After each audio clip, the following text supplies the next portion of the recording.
Summer 1942. The sun beats down mercilessly on the vast expanse of the Egyptian desert. The horizon dances like a flickering fire in the 50-degree heat. The sand is hot, and the breeze blowing from the west carries nothing but dust and the taste of metal and gasoline.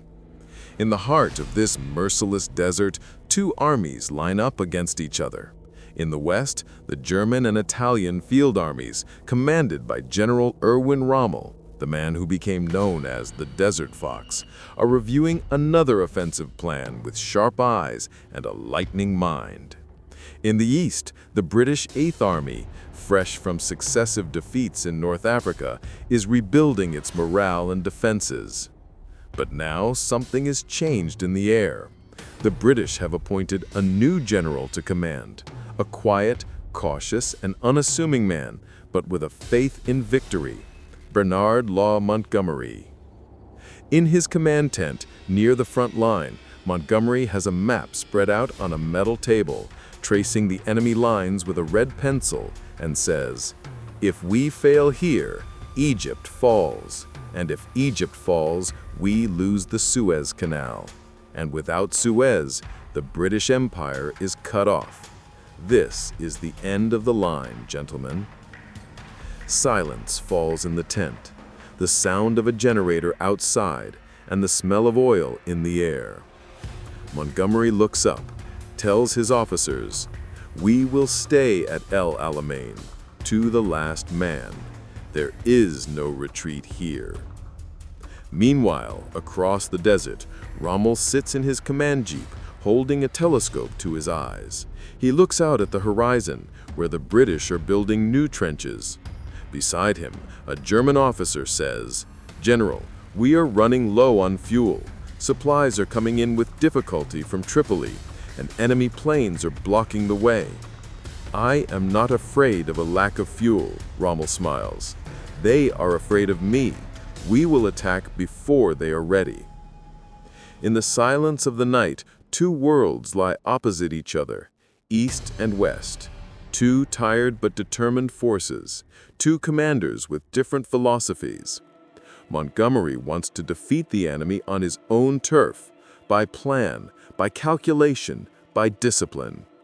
Rommel wants to win by boldness and speed and surprise, by instinct and fire. That night, in the tents, a murmur of prayer can be heard among the British soldiers. The soldiers light cigarettes, whisper the name of their home, and stare into the starless sky. On the other side, German soldiers work in silence, adjusting the engines of panzer tanks and oiling the gears. The next day dawns, and hell begins. The documentary camera slowly rises from the horizon. The sky turns red, the sound of tank engines roars in the distance, and the ground trembles under the iron wheels. The Battle of El Alamein is coming. The sound of artillery drums still echoed in my ears. The sky of El Alamein was ablaze, and for a few hours the world forgot the meaning of silence. The ground shook. The air was saturated with gunpowder.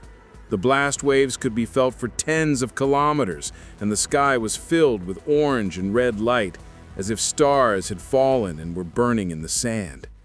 At 0200 on the night of October 23, 1942, British and Allied forces began their largest artillery operation on the African front.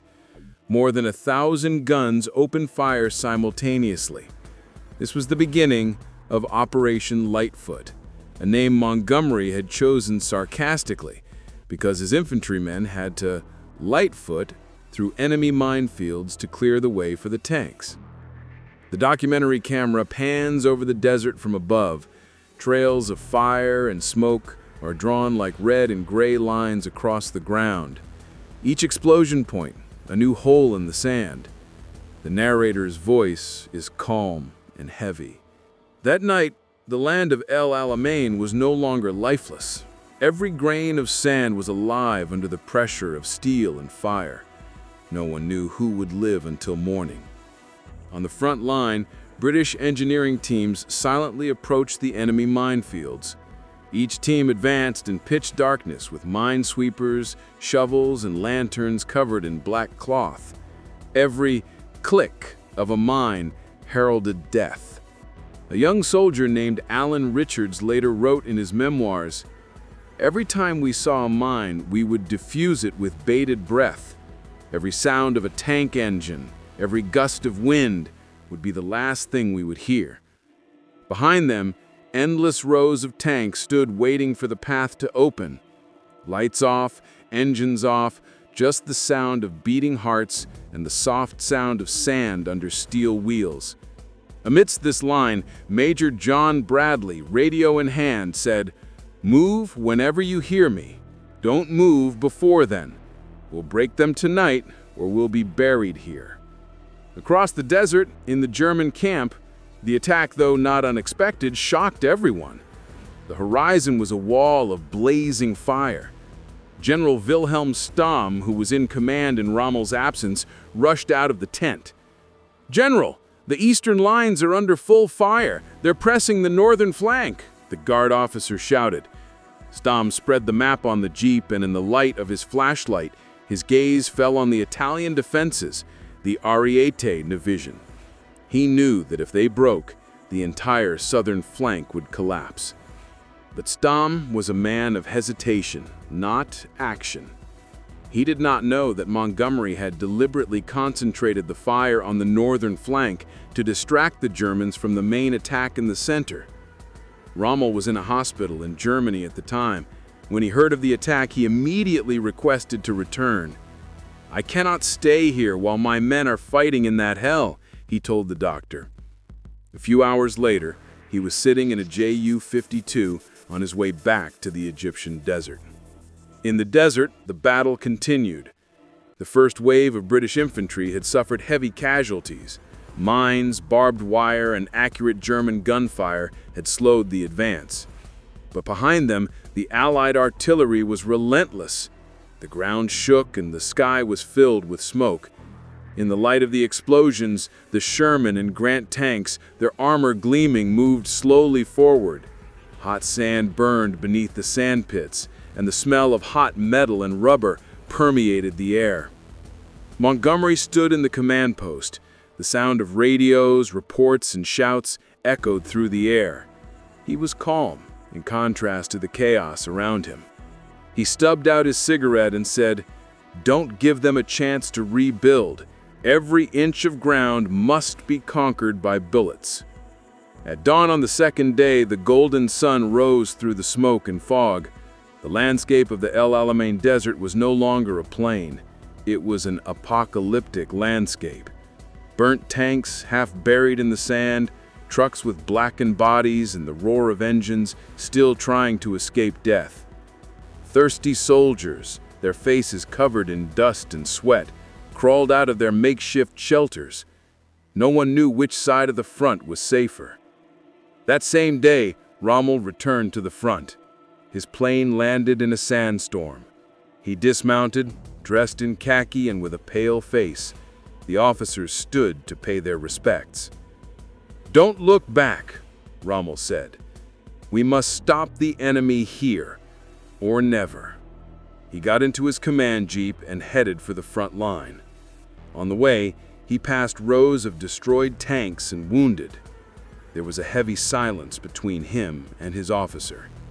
There is no more honor, only survival. Rommel muttered. By noon on the third day of the battle, the temperature had reached 50 degrees. The sand was so hot that boots melted. Water had become the goldest thing in the world. Each soldier had a limited ration, and many did not dare use a drop to wash their wounds. In this hell, the battle continued. The artillery did not tire. Both sides gained and lost ground, meter by meter. In the afternoon, Montgomery learned from reconnaissance planes that Rommel had prepared his forces for a counterattack. He said calmly, "Let it come. I am waiting for it." That evening, German panzers rose from the dust. Their ranks moved like steel snakes through the sand. The roar of their engines shook the air. The German counterattack began, but Montgomery was ready. Dozens of British 6-pounders and 17-pounder guns were hidden in the surrounding hills. As the panzers came into range, the ground beneath them suddenly exploded. The first column was destroyed. One German tank crew later wrote, "I have never seen such a storm of iron. The bullets were boiling from the ground. There was no way to retreat." Rommel, watching the scene from a distance in his jeep, gritted his teeth and said, "This man is more accurate than I thought." By the evening of the 5th, the battle had reached a stalemate. Neither side was backing down. The ground was covered with corpses, iron, and fire. Of the hundreds of tanks, only a few remained intact. In Rommel's camp, fuel shortages had become a deadly crisis. Italian convoys in the Mediterranean had been destroyed by Allied air power. Hungry soldiers, tanks immobile, and a commander who knew the game was up. A cold silence reigned in Rommel's tent. He wrote in his notebook, "This is no longer war, it is survival. The sun is our enemy, the earth is our enemy, and time is our enemy." But across the front, Montgomery was still calm. He smiled and said, "Tomorrow is the time. We begin the second phase, Operation Supercharge."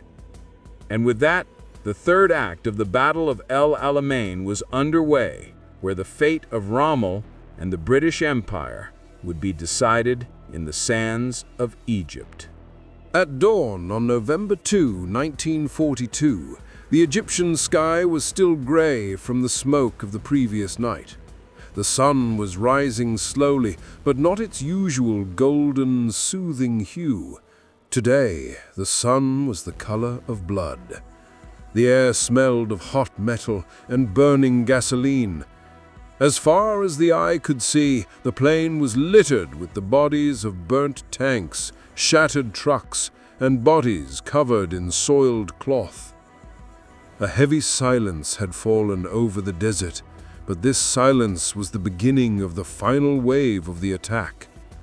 Montgomery, who had been in his command post for 5 days straight, now stared, eyes red from sleeplessness, at a map showing the route of the new attack.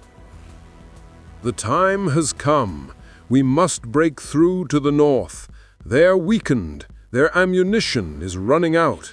If we attack tonight, their line will be broken by dawn." The operation had a symbolic name, Operation Supercharge, the final blow that was to finish Rommel off. The situation in the German camp was critical.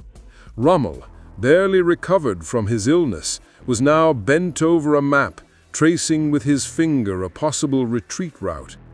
His eyes were sunken, his face dry and dusty. The sound of tanks running out of fuel echoed in his ears. "General, we only have fuel for another 48 hours. The artillery is out of ammunition," said the logistics officer. "And I have to stand against the entire British Empire in this condition?" Rommel laughed bitterly. But he had not yet given up hope. "Concentrate everything we have in the north. If we can counterattack, perhaps we can buy time. We will hold out until the end." 2100 on November 2nd. A strong wind blew from the Mediterranean. The sand swirled in the air, but beneath the yellow storm, thousands of British soldiers were forming up in silence. The sound of tank engines roared in the distance. The documentary camera panned overhead, lines of pale blue light on the sand, the trail of the tank's shrouded lights, and the narrator's voice. In the darkness of the night, history was being written. Every move, every command determined the fate of a continent. At 0000, Montgomery said in a quiet but firm voice, "Begin." Suddenly, the silence was broken. Hundreds of cannons opened fire simultaneously. The ground shook underfoot. The orange light of the fire lit up the sky. British Sherman and Churchill tanks, with the light of explosions on their armor, emerged from the smoke like steel ghosts. Among them, New Zealand and Australian tanks advanced. The sound of the wireless echoed through the air. The advance has begun on the northern axis. Resistance is heavy. High casualties, but the advance continues. On the German side, the ground was shaking. The artillery was going off one after the other. Rommel, his eyes filled with worry, emerged from his trench and stared at the horizon. The officer on guard shouted, "General, the northern flank is under heavy fire. The Italians are retreating." Rommel shouted, "No! Hold out to the last bullet!" But it was too late. The Italians, exhausted by the lack of water and ammunition, abandoned their positions. The defensive line in the north was broken. Montgomery, who heard this from the command center, said quietly, "This is the point. Press on to the last moment." On the morning of November 3rd, the battle reached its climax. The El Alamein desert had become a veritable hell. The sound of the Wellington and Boston bombers echoed in the sky, their shadows sliding across the ground like black clouds. They flew at low altitude, targeting German columns. The ground shook with explosions. Panzer tanks rolled one after another in the smoke.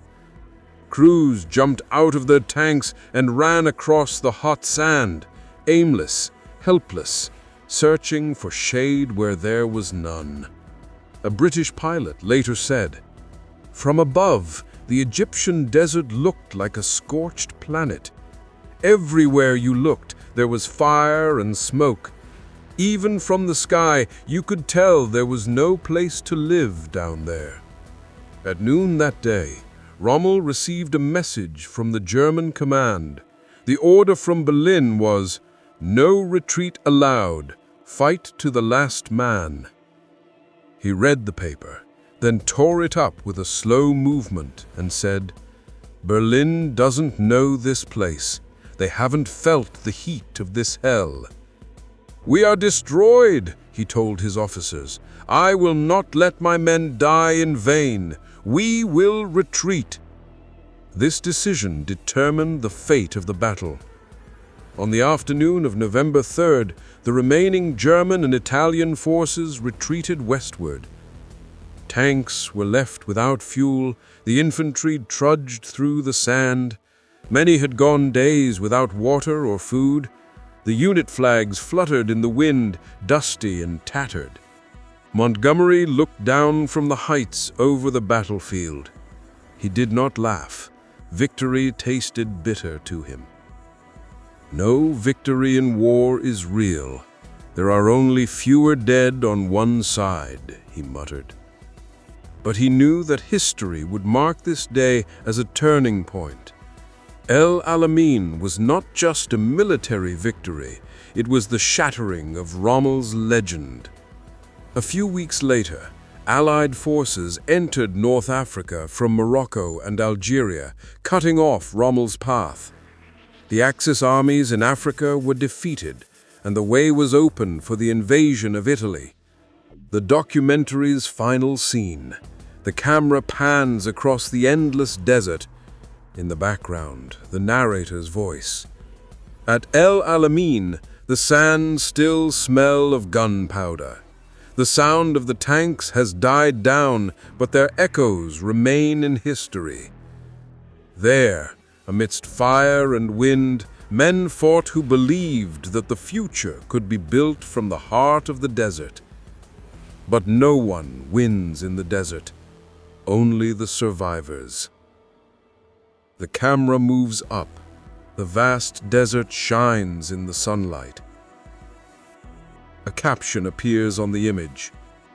The Battle of El Alamein, 1942, the turning point in the Desert War. On the morning of November 4, 1942, the desert smelled of death again.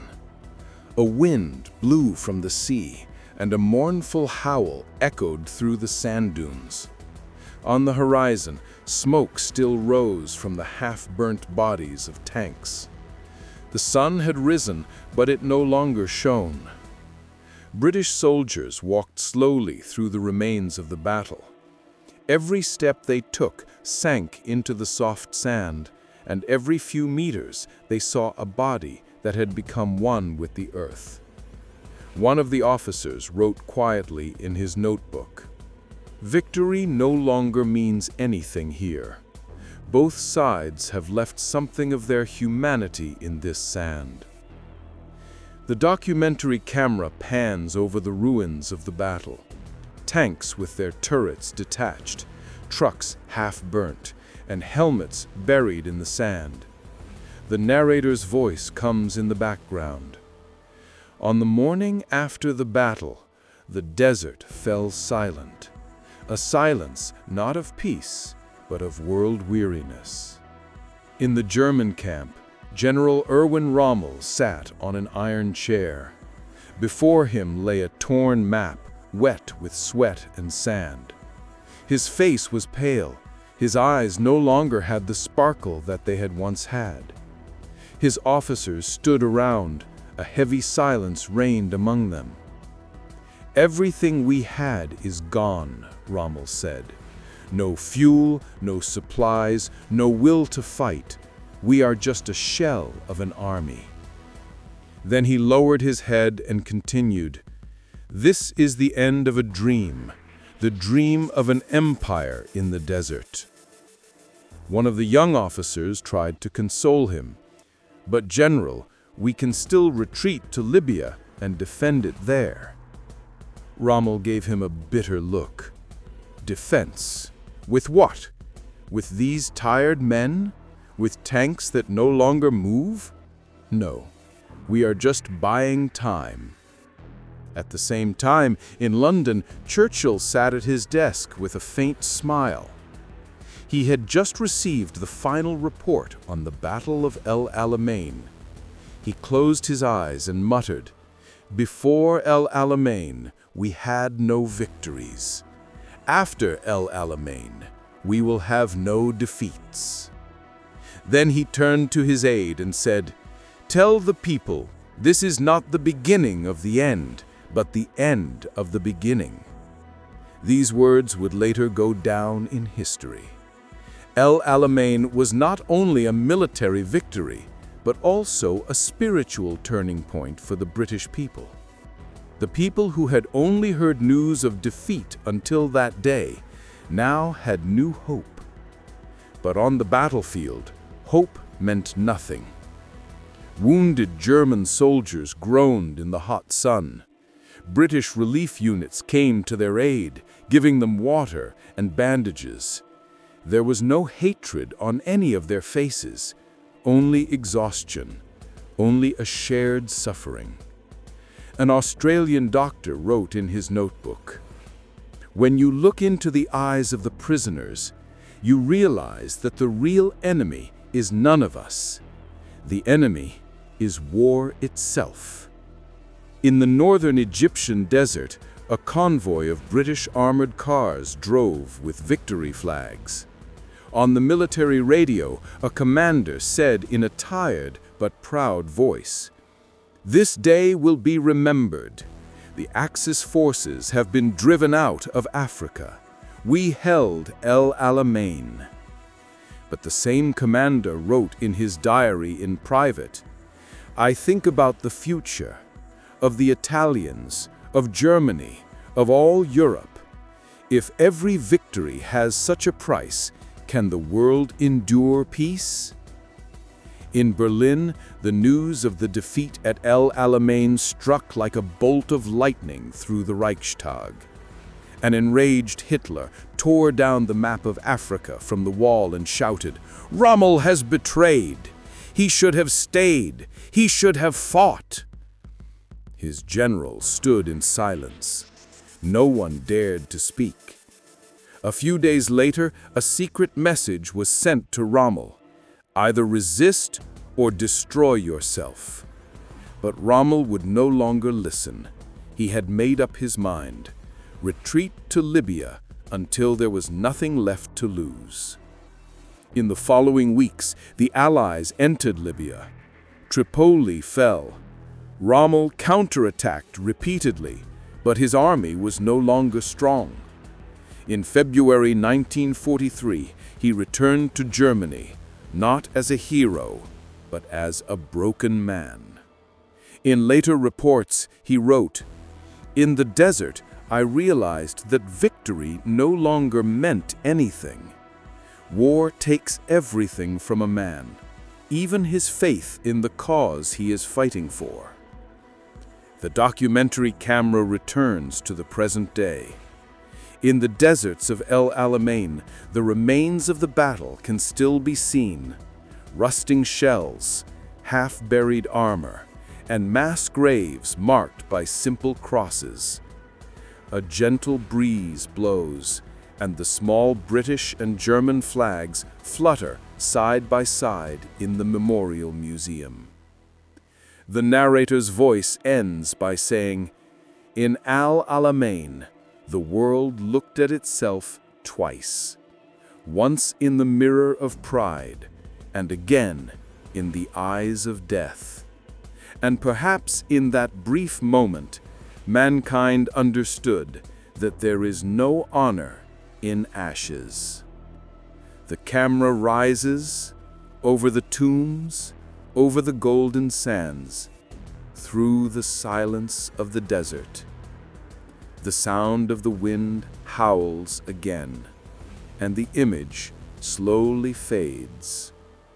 On the screen, the last sentence appears: El Alamein, 1942.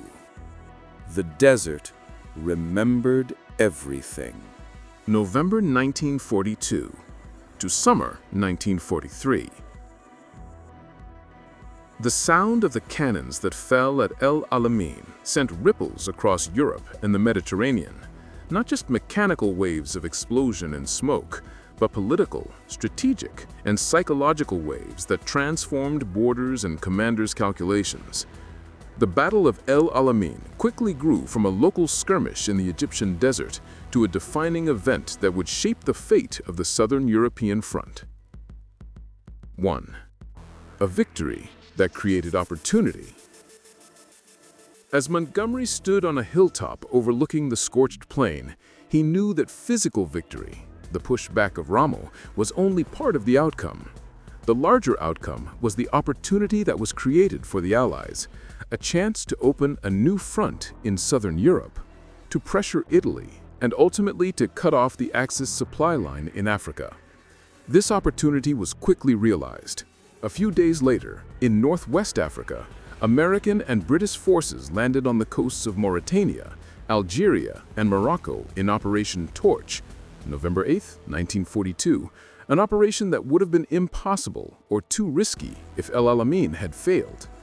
The combination of the attack from the west and Montgomery's pressure from the east tightened the strategic noose around Rommel's command, effectively encircling him and eventually forcing him to retreat.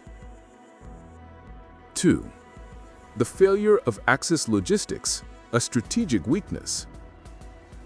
Allied operations by sea and air meant that Italian and German supply lines to their forces in Libya and Tunisia were cut off. Fuel ships were hit, convoys in the Mediterranean were targeted, and the Axis advance depots were left empty. El Alamein demonstrated that Rommel's tactical superiority in maneuverability, when not properly prepared, could not withstand concentrated pressure. The shortage of fuel, ammunition, and spare parts broke the backbone on which Rommel had relied. This logistical dilemma had a major message. Modern warfare was increasingly a war of supply lines, not just frontline warfare. Countries with access to the sea and reliable supply routes could ensure the sustainability and continuity of operations, and El Alamein made this clear to all. 3. Redefining the strategic geography of the Mediterranean. With the Axis withdrawal from Egypt and the subsequent Allied takeover of North Africa, the Mediterranean Sea had become a more manageable route for the Allies, from a dangerous area to a more manageable route. This meant that the Allies could push through the Mediterranean to Sicily and then Italy.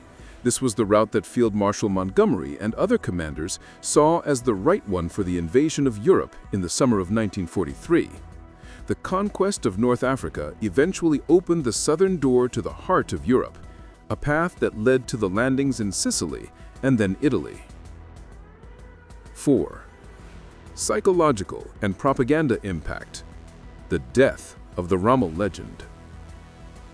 The Battle of El Alamein dealt a psychological blow to the Axis that may not have been measured in immediate statistics and casualties, but was decisive throughout the war. Rommel, the Desert Fox, had been a symbol of wonder and invincibility for the Germans and their allies before El Alamein. The defeat in the sands of Egypt shattered that symbol. Allied public opinion was able to breathe new life into it and instilled in millions of homes the hope needed to continue the war. In Germany, the defeat in Africa was the starting point for doubts about leadership and strategic decisions. On a global scale, El Alamein sent a clear message that the Axis could be stopped on one front and then driven back. This message had a profound effect on the spirit of national resistance. The Allies were no longer just defending, they were planning to attack the heart of Europe. 5. Military repercussions on the Italian and Balkan fronts. After El Alamein and the Allied control of North Africa, the way was open for the invasion of Sicily, Operation Husky, July 1943. The landing in Sicily was the beginning of the Allied pressure on the Italian front, an operation that also shook Italian domestic politics and ultimately led to the fall of Mussolini in July 1943. Italy, which had previously been considered a relative ally and Germany's mainstay in the Mediterranean, was effectively deprived of independent political power by the arrival of the Allies, forcing Germany to transfer forces from other fronts to Italy to stop the advance. This shift of forces was costly for the Germans. It divided resources and reduced the concentration of forces on other critical fronts, especially the Eastern Front, which together with Allied pressure ultimately led to the erosion of the Reich's combat capability. 6. Allied diplomacy, greater coordination in mutual support. The simultaneous operations of El Alamein and Torch demonstrated the growing coordination among the Allies. Washington, London, and Moscow now understood that success required a division of labor and a comprehensive approach. Britain would maintain pressure in one area, the United States would bring in fresh troops and equipment, and the Soviet Union would apply maximum pressure on Germany from the east. This coordination also made possible other arrangements, attacks on the Mediterranean islands, planning for Normandy, and the creation of auxiliary fronts that simultaneously increased pressure on the Axis. El Alamein served as a spark that accelerated the engine of Allied strategic cooperation. 7. POWs, abandoned equipment, and economic consequences. The Axis losses and POWs in North Africa, and especially after the retreat to Tunisia, were not only military in nature, they also affected the war economy. The capture of hundreds of armed forces, including tank crews and pilots, and the release of equipment that was either destroyed or left unused, had a long-term impact on the Axis offensive capacity. On the other hand, the Allies were able to recover, rebuild, and use some of this equipment, or gain access to human resources by receiving POWs. 8. Impact on the internal politics of the Axis countries. The collapse of the African front showed in a way that the Allied governments could not afford to rely entirely on the Reich. In Italy, military and economic pressures created cracks in the fascist leadership that led to the fall of Mussolini and a change in Italian political direction, which seriously reduced Germany's capacity to exploit Italian territory. These events, combined with subsequent defeats, set the stage for a series of political military crises for the Axis. 9. Implications for German strategy. division of attention and resources. Germany, which had devoted a large portion of its combat and logistical strength to the east before El Alamein, suddenly found itself faced with the need to reinforce its southern front. The transfer of forces and the provision of second lines of support reduced the ability to plan major operations in the east. This division of resources, combined with political military pressure, ultimately contributed to Germany's strategic attrition, setting the stage for subsequent defeats at Kursk and later on the Allied recovery routes. 10. Military and educational lessons for the future. El Alamein taught important lessons to military academies and future commanders. The importance of supplies and resources in long-term operations, the effectiveness of mining and deterrent measures in defending broad lines, the need for coordination between infantry, armor, and air power for successful penetration, and the importance of intelligence, air reconnaissance, and naval support capabilities in distant fields. 11. The human narrative of survivors and the formation of collective memory. On a human level, El Alamein produced memories that were reflected in Allied literature, film, and historiography for many years. The British, Australian, New Zealand, Indian, and African soldiers who took part in the battle brought with them stories of suffering and courage. On the other hand, the narrative of Rommel and the Axis soldiers, of scarcity, masculinity, and collapse, was later reread in textual form by German and Italian historians. This collective memory not only analyzed the war, but also shaped national identity and post-war narratives. 12. Conclusion. El Alamein as a gateway to history. In short, El Alamein paved the way for the Allies' reconquest of southern Europe. The battle, which took place in the sands of Egypt, had an impact beyond its geography. It shattered the Axis forces, spread the conflict around the Mediterranean, and paved the way for the Allies to conquer Sicily and enter Italy. El Alamein is recorded in history as the point from which the waves of Allied victory rolled into Europe. This victory demonstrated that modern warfare is not simply a battle of equipment and tactics, but the product of coordination, logistical diligence, diplomatic policymaking, and ultimately, human will. And at the end of this section, the dramatic image of the desert emerges. The sands are calm, but the tracks of wheels, trenches, and battlefield scars still remain in the heart of the earth, marks that remind us that any local battle can change the fate of a continent. After the victory at El Alamein, the hot sands of the Egyptian desert were no longer the same. A temporary lull allowed the soldiers to breathe, but the memory of the explosions, smoke, and death was still etched in everyone's eyes. The battlefield, with its half-burned tanks, crushed trucks, and bodies buried under the sand, was a reminder of the most brutal realities of war. Allied soldiers, from the British to the Australians and New Zealanders, walked through the ruins. Each one carried with him a memory of the death of a friend and comrade who had been lost in a brief moment. One infantryman wrote in his diary, "The sound of the explosions still rings in my ears, even as I look out over the silence of the desert." 1. Axis retreat and pressure on the European front. Rommel and his troops, returning to Libya, found that the Battle of El Alamein had not only changed the North African front, but also affected Germany's focus in Europe. To maintain supply lines and supplies in the Mediterranean, Germany was forced to transfer fresh forces from the east and north of Europe. This division of resources reduced German combat power on the Eastern Front and paved the way for an Allied offensive in other parts of Europe. The Axis generals in Berlin sat anxiously at their wooden tables. The charts and maps were full of red lines and arrows of retreat. One officer said in a trembling voice, "We must reorganize, or we will lose all of Africa." But Rommel, exhausted and defeated, only nodded. 2. The human and psychological reflections of war. The British soldiers who took part in El Alamein experienced fear, courage, and solidarity. They received real military training day and night in the desert, under the scorching sun and sandstorms. Many of them later wrote that seeing their wounded and dead comrades had brought their morale to the limit. On the other hand, Axis soldiers wrote with anger and anxiety about the retreat. We are not defeated, but our spirits are broken.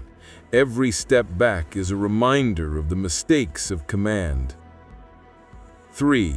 The importance of intelligence and reconnaissance. One of the key lessons after El Alamein was the importance of accurate intelligence and aerial reconnaissance. The RAF had been able to monitor Axis movements well and, by informing the ground forces, launch effective attacks. This coordination between air and ground forces made the difference between victory and defeat. Indian and Australian soldiers on the front lines knew that every small decision could save hundreds of lives. Tanks and artillery moved precisely on the basis of information received, and every small mistake could have caused disaster. 4. Global repercussions. The impact on diplomacy and Allied unity. The victory at El Alamein was reported with enthusiasm in London and Washington. Governments and the media highlighted the battle as a turning point in World War II. Churchill famously said, "Operation in the desert not only took back the land, it restored hope." The United States, seeing the success of the Allies in North Africa, made a greater commitment to the entry of troops and equipment into the Mediterranean.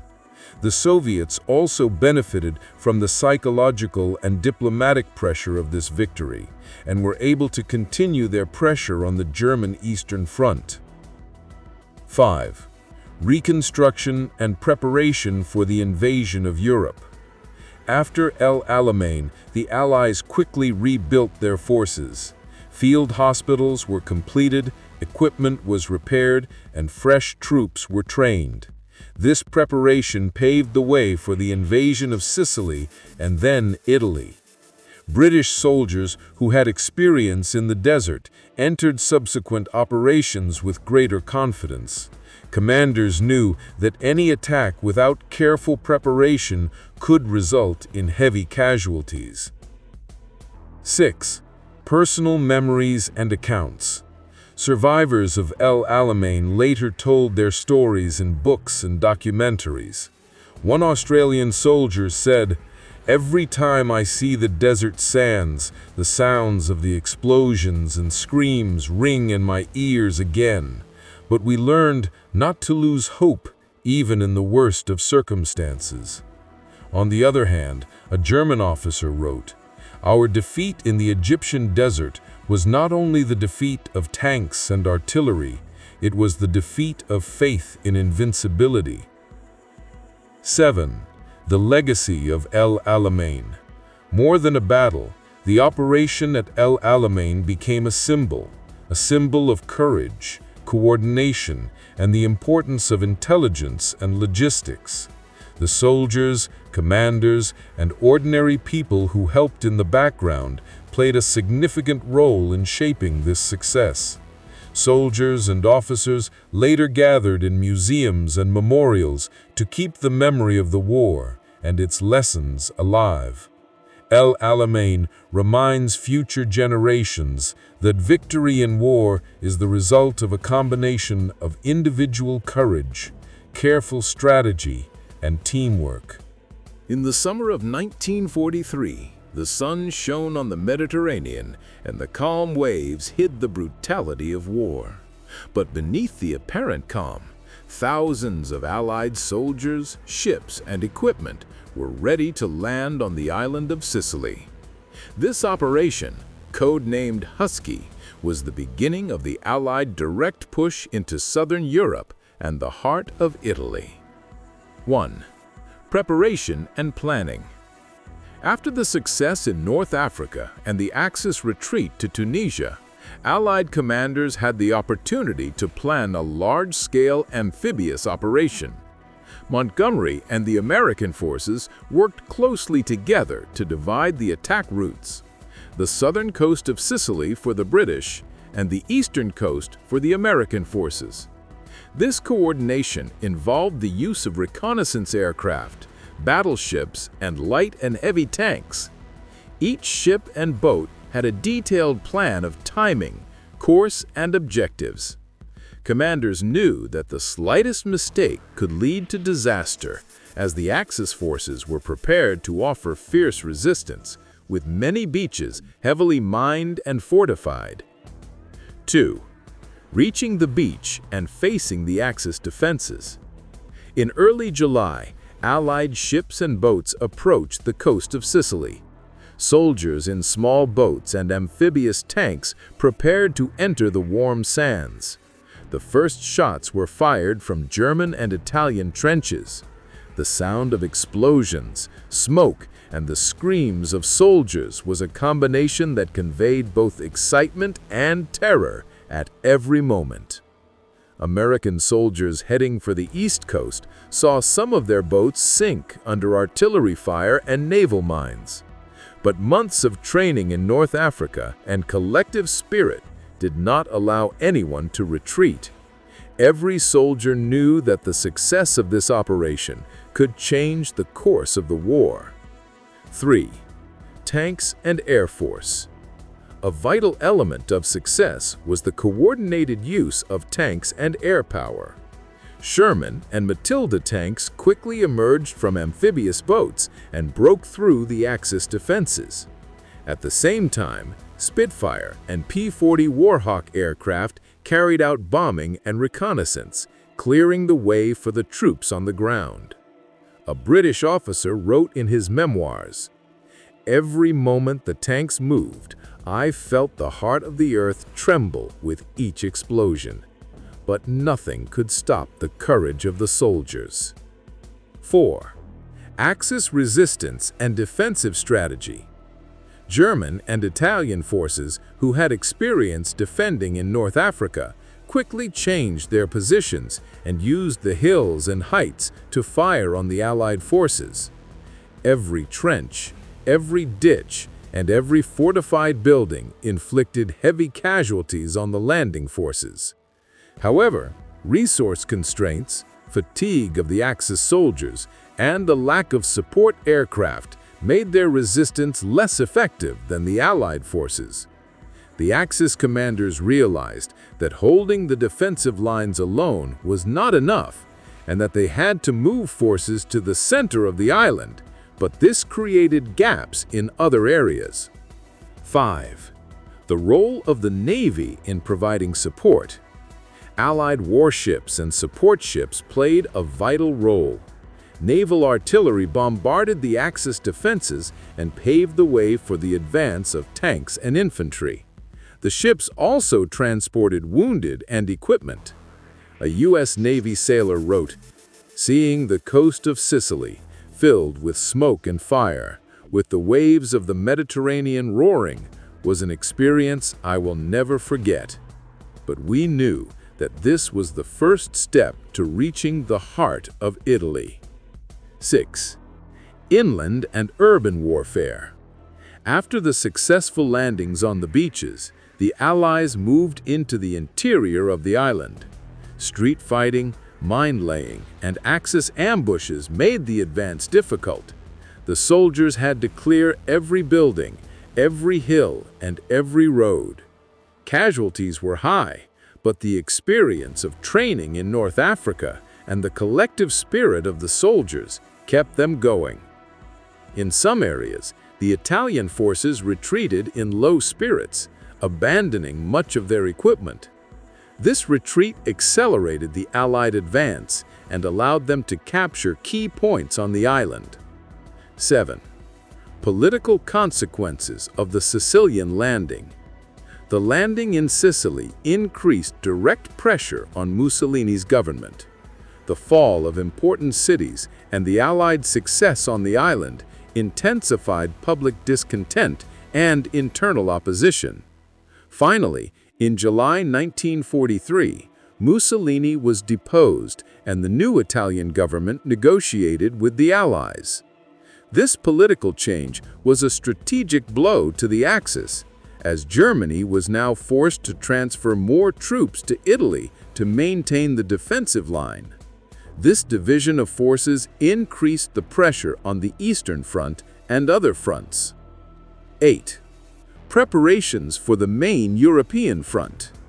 After taking Sicily, the Allies were able to establish new air and naval bases. These bases allowed for wider operations in Italy, as well as preparations for the invasion of France in 1944, Operation Overlord. Soldiers and commanders with experience in North Africa and Sicily now had the skills necessary for more complex and extensive operations. They knew that success in Europe would require coordination between land, air, and naval forces. 9. Human narratives and soldiers' memoirs. Soldiers' memoirs, from the British, Americans, and Canadians, tell stories of courage, fear, and sacrifice. One soldier wrote, "Every step we took through the streets of Sicily was a reminder of friends who had fallen and never returned, but every advance revived hope in our hearts." On the other hand, some Axis soldiers also recorded memories of confusion and lack of resources. They wrote, "We knew that retreat was inevitable, but no one wanted to be the first to admit it." 10. Lessons and legacy of Operation Husky. As one of the largest amphibious operations of World War II, the landings in Sicily taught many lessons for strategy and tactics. The importance of coordination between multiple forces and branches of the military, the need for accurate intelligence and continuous reconnaissance, the management of human resources and supplies in large-scale operations, and the demonstration of the vital role of team spirit and morale in the success of a complex battle. The waves of the Mediterranean were now calmer than in the early days of the landings, but the footprints of tanks, boats, and soldiers remained in the sand as a reminder of the battle. This memory was a reminder that every successful attack is the result of individual courage, strategic decisions, and the coordination of thousands of people. In the autumn of 1943, fog and heavy rain had turned the roads of Italy into mud. Allied soldiers, from the British and Americans to the Canadians and New Zealanders, were preparing for a long, hard battle in the hills and mountains of Italy with heavy equipment, tanks, and artillery. The route of advance north was full of strong Axis trenches and natural bottlenecks, making every step a breathtaking struggle. 1. Preparation and planning. After taking Sicily, Allied commanders quickly rebuilt their forces. Sherman and Crusader tanks were repaired and equipped. Heavy artillery and anti-tank missiles were brought to the front, and supply lines were established via the Mediterranean Sea and local railways. The initial plan of the advance involved a multi-pronged attack on key towns and strategic areas to break through the Axis defenses and clear the way for the advance on Rome. 2. Axis resistance at Monte Cassino. Monte Cassino, with its historic monastery and rugged heights, was considered the main stronghold of the Axis defenses. Highly skilled German soldiers had laid mines, concrete trenches, and defensive tunnels. Each Allied attack was met with fierce resistance, heavy artillery fire, and shelling. An American soldier wrote in his memoirs, "The sound of explosions and gunfire echoed in my mind at every moment. The Black Mountains and the intact but heavily besieged monastery invited us to the final fight." 3. The role of Air Force and artillery. Coordination between ground artillery and air power was essential to the advance on Monte Cassino. The advancing bombardments destroyed enemy lines, opening the way for tanks and infantry. But each bombardment also brought with it civilian and cultural risks and casualties. The Abbey of Monte Cassino was severely damaged in the bombardment, and many historical monuments were destroyed. 4. Street and mountain fighting.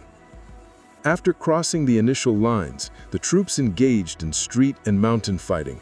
Every building, every tunnel, and every mountain pass was a separate battlefield. British and American soldiers carefully and bravely cleared each trench, while the Germans used the heights and ambushes for defense. A British officer wrote, "Every step was a battle to the death, but our advance showed courage and collective solidarity." 5. Support and logistics. At this stage, supply lines were of vital importance. Trucks, trains, and ships brought supplies and ammunition to the front, and field hospitals cared for the wounded. Nurses and medical personnel bravely rescued the wounded and kept up the morale of the soldiers, even under enemy fire. 6. Soldiers' mentality and the human cost. The Battle of Monte Cassino put a tremendous mental and physical strain on the soldiers. Every night, the sound of explosions and gunfire continued for hours. Many soldiers suffered from severe fatigue, depression, and anxiety. Soldiers' memoirs show that every advance required, in addition to strategy, individual will and collective support. A Canadian soldier wrote, "One by one, my friends fell by my side, but no one surrendered. Every step was towards victory." 7. Breaking the Axis defenses. By advancing gradually and using multi-axis tactics, the Allies were able to break the Axis defenses in several places. Axis casualties were high, and fresh Allied troops replaced the exhausted soldiers. The Axis commanders realized that prolonged resistance at Monte Cassino would only waste resources and reduce the morale of the soldiers. 8. Political and strategic consequences. The victory at Monte Cassino and the opening of the road to Rome had profound political and psychological effects. Rome soon fell under Allied control, and the Italian government effectively collapsed. The victory put further pressure on Germany and the Axis powers, forcing them to transfer more troops to Italy, which benefited the Eastern Front and France. 9. Lessons and legacy. The Battle of Monte Cassino demonstrated that success in war depends not only on equipment and tactics, but also on collective spirit, coordination between the branches of the military, and critical command decisions. With their sacrifice and courage, the soldiers, nurses, and officers paved the way for the Allied advance, becoming a historic example of resistance and sacrifice. 10. Memorial and memory. The waves of explosions and gunfire have now died down, but the memory of the Battle of Monte Cassino remains in museums, books, and the memories of survivors. Soldiers and civilians, each with their own experience, shaped an important part of the history of World War II. The battle is a reminder of the value of courage, cooperation, and human endurance in the face of the most difficult conditions. In the winter of 1943 and spring of 1944, the lands of northern Italy were covered in relentless rain and thick fog. Allied soldiers advanced with tanks, artillery, and infantry through the hills and valleys. Every step in the cold soil was a reminder of past struggles and losses, but an inner force kept them moving. The German defense lines in northern Italy were prepared with heavy fortifications and numerous mines. Aware of the strategic importance of this area, the Axis soldiers defended every kilometer with their lives. But fatigue from the long war, lack of equipment, and pressure from other fronts had reduced their strength. The Allies, coordinated by the Air Force and artillery, launched massive attacks on the enemy lines. Accurate bombing and constant reconnaissance paved the way for the ground forces to advance, and every small success boosted the soldiers' morale. The soldiers knew that this advance was not limited to physical warfare, but also required psychological warfare and human will. In the northern cities, urban battles began. Every street, every alley, and every building was an independent battlefield. Soldiers had to clear every trench and ambush, while explosions, smoke, and terrifying screams shook their ears and hearts at every moment. Many soldiers were wounded, and some lost their lives, but the advance did not stop. Logistic support played a vital role. Trucks, trains, and support ships brought equipment, ammunition, and food to the front, and field hospitals cared for the wounded. Nurses and medical personnel worked bravely under enemy fire and gave hope to the soldiers. By breaking through the initial lines and breaking through the fortifications, the Allies were able to liberate key cities in northern Italy and pave the way for the invasion of France. German commanders, under intense pressure, realized that any weakness on this front could lead to a massive retreat. Soldiers' memoirs show that each day of the advance was a mixture of fear, courage, and solidarity. American and British soldiers wrote that the moments in which they saw their own lives and those of their comrades in danger were strongly mingled with the memories of their lost friends, strengthening their resolve. The advance into northern Italy not only paved the way for subsequent operations in Europe, but also taught them many strategic, tactical, and human lessons. Coordination between the various branches of the army, careful use of intelligence and reconnaissance, management of human resources and supplies, and the collective spirit of the soldiers were the keys to success in this complex battle. The waves of war and the sounds of explosions were now less audible, but the soil and cities of northern Italy still bore the marks of thousands of soldiers, tanks, and artillery. This advance was a reminder of human courage and sacrifice and left a lasting legacy for future generations, showing that even in the most difficult circumstances, humans can change the course of history through empathy, courage, and collective effort. The summer of 1944 was a warm day on the liberated lands of northern Italy, but the scars of war were still visible in the towns and villages. The ruined buildings, the destroyed roads, and the scorched earth were a testament to the sacrifice and resistance of Allied soldiers and local civilians. The advances of the previous months had paved the way for the entry into France and the continuation of Operation Overlord, but this was not the end of the story of the battle. It was the beginning of a new phase in World War II. The Allied forces were now approaching the final lines of Axis resistance. With heavy equipment, tanks, artillery, and air support, soldiers were liberating kilometers of occupied territory every day.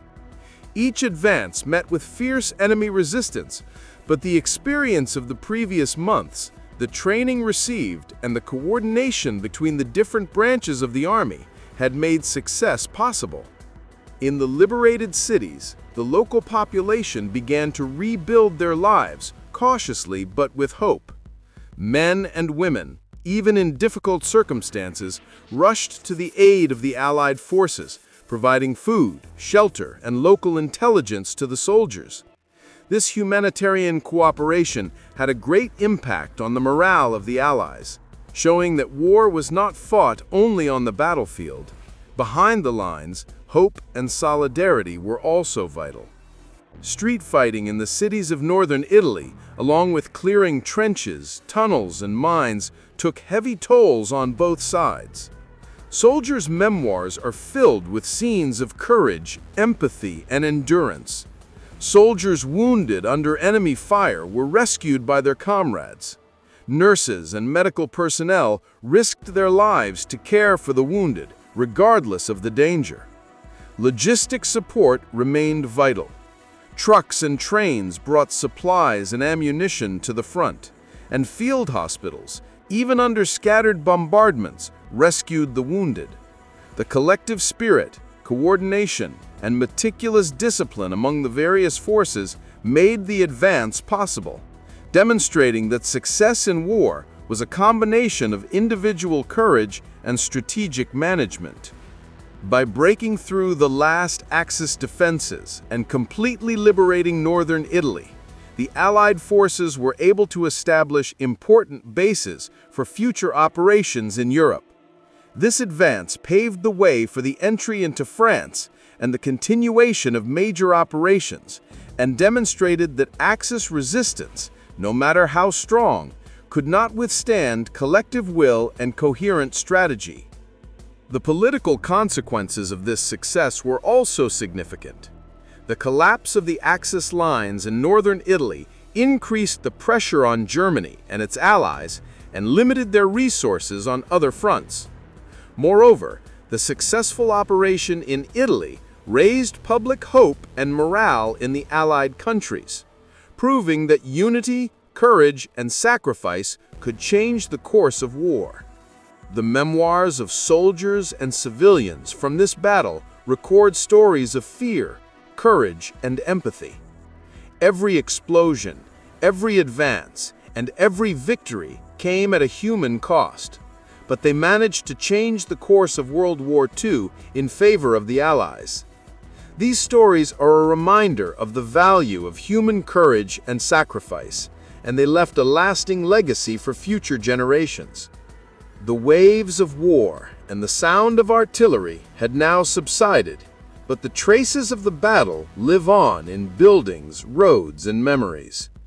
This victory was a reminder that even in the darkest moments of history, people can overcome adversity and change the course of history with solidarity, determination, and courage.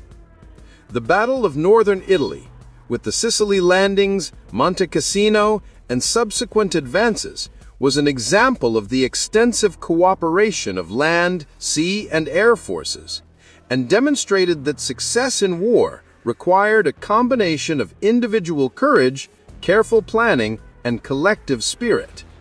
The battle remains in the memory of history as a symbol of human resistance and sacrifice, reminding future generations that hope and courage are the guides of humanity even in the darkest moments.